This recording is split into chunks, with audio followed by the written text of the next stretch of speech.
ইসলাম মাধ্যমিক বিদ্যালয়ের শিক্ষার্থীবৃন্দ, সবাইকে শুভ অপরাহ্ন।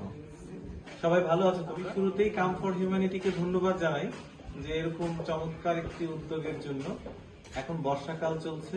বর্ষাকাল আমরা সবাই জানি যে বর্ষাকাল বৃষ্টির সময়, এবং এই সময় আসলে বৃক্ষরোপণের উপযুক্ত সময়। আমাদের দেশে যে পরিমাণে গাছ কাটা হচ্ছে রাস্তাঘাট কিংবা অন্যান্য কাজে, তার জন্য অতিরিক্ত তাপমাত্রা, যদি আমরা এই উষ্ণতাকে কমাতে চাই, আমাদের পরিবেশকে যদি আমরা ভালো রাখতে চাই, তাহলে কিন্তু আমাদের গাছের কোনো বিকল্প নেই। বৃক্ষ শুধু আমাদেরকে ছায়া দেয়, ফুল ফল দেয় তাই না, আমাদের জীবনদায়ী যে অক্সিজেন, যেটি আমরা প্রতি মুহূর্তে আমরা আমাদের প্রশ্বাসের সাথে গ্রহণ করছি। অপরিষ্কার আছে, সেটা তুমি পরিষ্কার করবা, সেটাও স্যানিটেশন।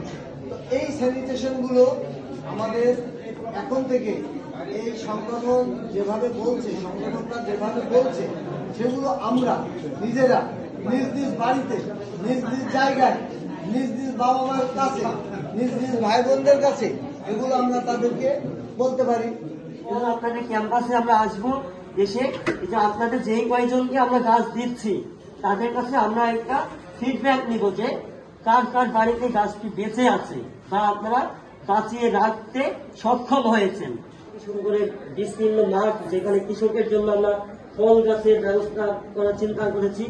যেখানে টিউবওয়েল আছে সেখানে ফল গাছ যেন লাগিয়ে দেওয়া যায়, কৃষকরা খেতে পারে বা এটা পশু পাখি খেতে পারে। আজকে এখানে বলে গিয়েছে আমরা এই চ্যালেঞ্জ নিতে প্রস্তুত যে আমরা গ্রিন গার্ডেনিং তুলে আমরা গড়ে আমরা ছাত্র উপহার দেবো। এটাকে আমরা সবাই একসাথে বলতে পারি যে গ্রিন গার্ডেনিং আমরা করতে পারবো। সমস্ত শিশুদের মধ্যে, ছেলেমেয়েদের